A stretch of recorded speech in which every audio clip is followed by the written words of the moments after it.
오늘 주시는 하나님의 말씀은 시편 3편입니다. 이 시편 3편은 그냥 우리가 읽으면서 그렇구나, 어떤 사람이 이렇게 원수가 많아서 원수 앞에서는 기도를 했구나, 이제 이렇게 생각할 수도 있습니다. 그러나 이 시편 3편은 메시아에 관한 예언이 담겨져 있는 시편입니다. 그래서 가만히 보게 되면 우리 예수님께서 십자가를 지시면서 또 십자가에서 못 박혀 죽으시면서 겪게 되시는 그런 일들을 시편 3편에서 묵시적으로 또 암시적으로 보여주고 계십니다. 그래서 먼저 이 말씀 속에서 우리가 예수 그리스도에 대하여 좀 알아보겠습니다. 자, 3장 1절을 보면, 3편 1절을 보면, 여호와여 나의 대적이 어찌 그리 많은지요, 일어나 나를 치는 자가 많소이다. 우리 예수님께서 이 땅에 계실 때 예수님은 가장 사랑하시는 자들에게 배반을 당하셨죠. 그 중에서도 가룟 유다라고 하는 그 제자는 어떻게 보면은 예수님의 제자 가운데서 가장 똑똑한 자입니다. 그런 돈꾀를 맡은 자였습니다. 머리가 좋고 명석하고 또 예수님의 제자 가운데서 가장 많이 공부를 한 청년이고, 그리고 젊고, 그리고 어떤 그 당시에 셀롯 땅이라고 하는 아주 과격 단체가 있었어요. 애국 단체죠. 그러니까 애국심이 있고 독립운동을 했고 그러한 그 청년이었습니다. 그런데 그 청년으로부터 주님이 배반을 당하시죠. 그래서 가룟 유다가 가가지고 내가 예수를 넘겨줄 것이다. 너희에게. 너희가 예수를 찾지 않느냐? 예수의 목숨을 너희들이 구하지 않느냐? 내가 빌미를 제공하겠다.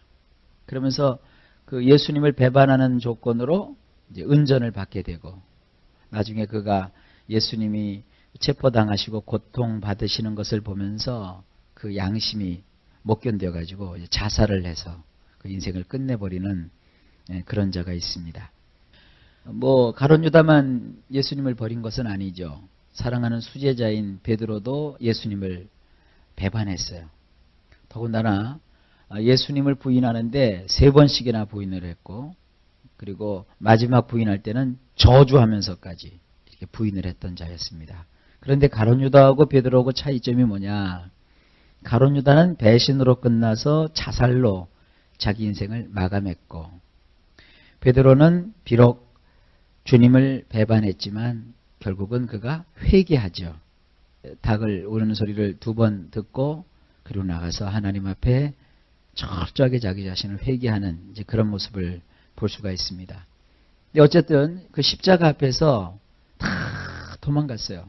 제자들도 다 도망갔어요. 그 중에서 제자 요한께서만 예수님 곁에 있었고, 그 다음에 여인들만 예수님 곁을 지켰지 다 뿔뿔이 흩어지고 다 도망가 버렸다고요. 그러니 제자들도 그럴 정도니, 다른 그 당시에 제사장이니 서기관이니 율법학자니 또 시쳇말로 예수님한테 콩고물 하나씩 다 얻어먹은 놈들도 다 주님을 배반했죠. 종료주일날 주님께서 예루살렘으로 입성하실 때 그들은 자기들이 입었던 겉옷도 깔아주고, 또 종려나무 가지를 꺾어서 막 흔들고, 또 나뭇가지를 갖다가 주님 가시는 그곳에 착 깔아서 그 연변에서 예수님을 환호했던 그 무리들, 호산나 다윗의 자손이여 우리를 구원하소서 하고 막 주님을 찬양했던 사람들이 갑자기 3, 4일 만에 돌변하잖아요. 그들이 어떻게 얘기합니까? 예수를 십자가에 못 박아 죽여라. 그 십자가형은 가장 극한 극형이거든요. 그러니까 예수님의 그 십자가 사건을 전후해서 이러한 그 대적의 세력들이 때를 지어서 주님을 대항했던 것을 이 시편 3편 1절에서 보여주고 있는 겁니다. 여호와여 나의 대적이 어찌 그리 많은지요. 일어나 나를 치는 자가 많소이다. 많은 사람이 있어 나를 가리켜 말하기를, 자 이거 보세요. 저는 하나님께 도움을 얻지 못한다 하나이다. 예수님은 어떤 능력을 받으셨어요? 네가 하나님의 아들이여든 십자가에서 내려와라. 그리고 뺨을 맞으시고 침뱉음을 받으시면서 예수님이 줄곧 들으셨던 말씀이 뭡니까? 네가 정말 신의 아들이냐? 네가 정말 무슨 뭐 왕이냐? 이러면서 계속해서 조롱을 했어요. 그래서 요한복음이나 이런 서신에 보게 되면, 이런 복음서에 보게 되면 그들이 끊임없이 예수님을 조롱했다 이렇게 되어 있습니다. 뭐 하나님의 도움을 받지 못하는 자가 아니냐. 이스라엘 백성들은 하나님의 백성들이거든요. 그런데 하나님의 도움을 받지 못한다라는 것은 버림을 받았다는 거예요. 그래서 이스라엘의 그 민족 공동체인 유대교회는 지금도 출교가 있어요. 그들은 파문을 당하고 출교를 당하면 사형을 언도받은 것과 같은 거예요. 그를 보호해 주지 않고. 그들은 다 이 종교의 테두리 안에서 사람들을 묶어놓는데, 출교를 하고 또 그들은 이렇게 자기들에게서 제거를 시키면 어떤 의미가 있는 거냐면, 그 사람은 이제 더 이상 하나님의 도움을 받지 못하는 것이다 이런 거죠. 그러니까 우식으로 말하면 인생 끝났다라는 거예요. 요즘 아이들 말로 하면 쫑났다는 거예요. 쫑났다. 그러니까 하나님께 도움을 받지 못한다. 아니, 우리 하나님이신 예수님이 그런 억울한 일을 겪으셨어요. 자, 그런데 여기 보세요. 3절부터 그러나 우리 주님의 마음속에 있는 그 하나님을 향한, 하나님 아버지를 향한 굉장한 신뢰가 여기 표현되어 있죠. 여호와여, 그렇지만 주는 나의 방패시요 나의 영광이시요 나의 머리를 드시는 자니이다. 내가 나의 목소리로 여호와께 부르짖으니 그 성산에서 응답하시는도다. 응답하시는 하나님에 대한 이러한 그 굉장한 신앙이 여기 있습니다. 자, 여기서 어려운 구절은 없지요. 특별히 여기서 머리를 든다라는 것은 아주 중요한 의미가 있습니다. 회복시키신다라는 것도 되고요. 또 머리를 든다라고 하는 것은 그를 높여주신다라는 뜻도 되고요. 뭐 여러 가지 아주 굉장히 좋은 뜻입니다. 머리를 들었다. 하나님이 그렇게 해주시는 겁니다. 오직 나의 목소리로 여호와를 향하여서 소리내서 부르짖으니 하나님은 그 성산에서 응답하시는도다. 그래서 이 성산이라고 하는 것은요, 예루살렘 성을 말하는 겁니다. 이 예루살렘 성을 다른 말로는 시온성이라고도 하고 하나님의 성이라고도 합니다. 근데 부르짖으면 그 성산에서 응답하신다. 이것은 다윗과 또 솔로몬이 하나님 앞에 드렸던 기도의 일부분이기도 합니다. 솔로몬이 아버지 다윗의 준비로 인해서 솔로몬 성전을 완공을 하죠. 완공을 하고 하나님 앞에 기도를 할 때, 주여, 이 성소에서, 이 성전에서 주를 향하여 기도할 때 주께서 이 성전에서 응답하여 주옵소서 하는 그런 예언적인 기도입니다. 자, 이거는 바로 예수 그리스도께서 십자가에서 못 박혀 죽으셨는데 그게 어디입니까? 예루살렘 성이거든요. 여기서 우리가 구약의 말씀을 쭉 한마디로 볼 수 있는데, 구약에서는 예루살렘에 하나님의 성전을 짓도록 했어요. 그래서 그 하나님의 성전에서 이스라엘 백성들이 제사를 지내는데, 이스라엘 사람 중에서 모든 남자는 1년에 3차례씩 예루살렘 성으로 올라와야 돼요. 올라와서 그곳에서 남자들은 하나님 앞에 번제를 드리고 또 제물을 드리고 그렇게 서야 된다 그랬어요. 근데 원래 그 성전은 뭐냐면 양을 죽여서 혹은 염소나 소를 죽여서 그 피를 뿌리고 그리고 그것을 번제단에서 불태워가지고 하나님 앞에서 태워서 화제로 드리고, 그래서 하나님 앞에 나와 하나님을 만나는 그런 만남의 장소였습니다. 하나님을 만나는 곳이 바로 이 성전입니다. 예수님께서 십자가를 지시고 비아돌로로사라고 하는 그 십자가로 가는 길을 쭉 통해서 골고다 언덕까지 올라가셔서 그곳에서 아주 처참하게 죽임을 당하셨습니다. 그것은 뭐냐면 우리의 그 죄를 짊어지시고 성문 밖으로 나아가신 거예요. 그로 인해서 어떤 일이 벌어졌어요? 우리의 죄가 사해지게 되었고.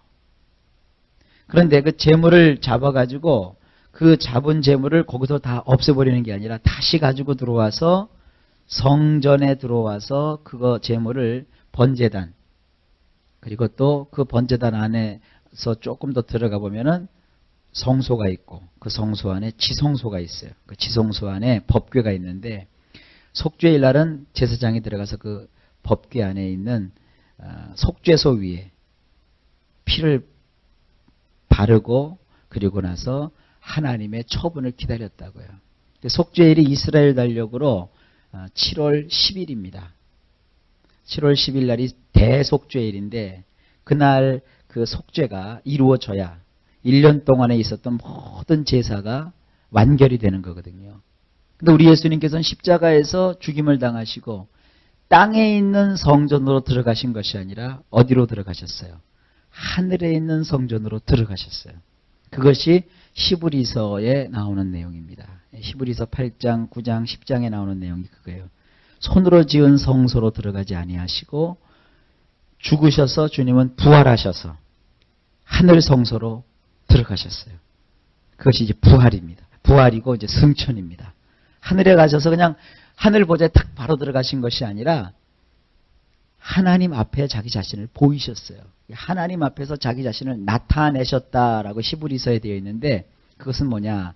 지성소에서 속죄소 위에 그 어린 양의 피를 바치면 하나님이 이걸 받으시는 거거든요. 그것은 뭐냐면 장차 예수님이 십자가에서 이루신 완전한 속죄를 하나님이 연락하신다는 것을 상징적으로 보여주시는 거예요.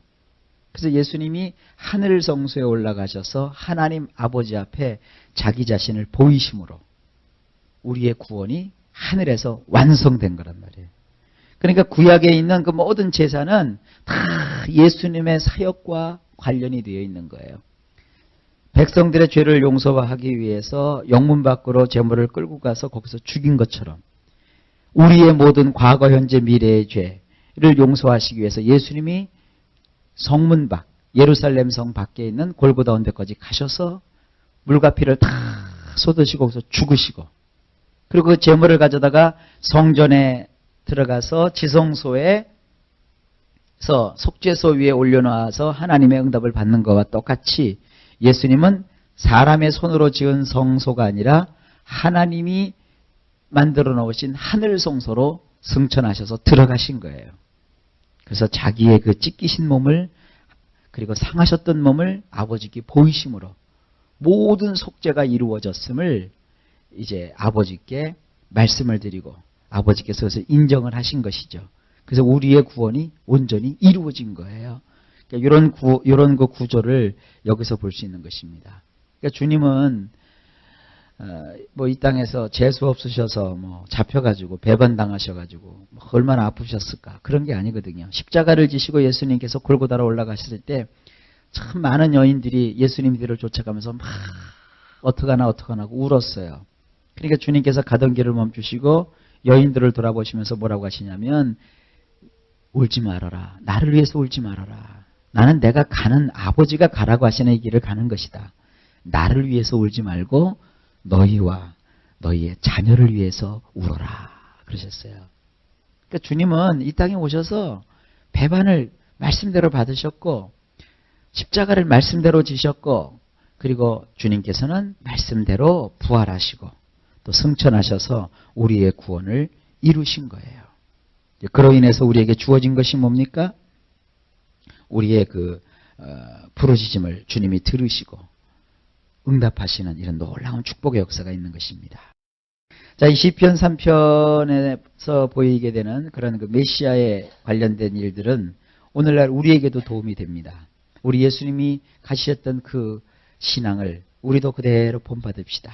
우리의 목소리로 여호와께 부르짖으니 그 성산에서 응답하시는도다. 오늘날은 따로 성산이 필요 없지요. 하늘에서 직접 주님께서 우리에게 응답해 주십니다. 그러면 히브리서에 뭐라고 되어 있냐면 우리가 하나님 앞에 직고하리라 그랬어요. 직고가 뭐예요? 우리는 천주교처럼 신부가 필요 없어요.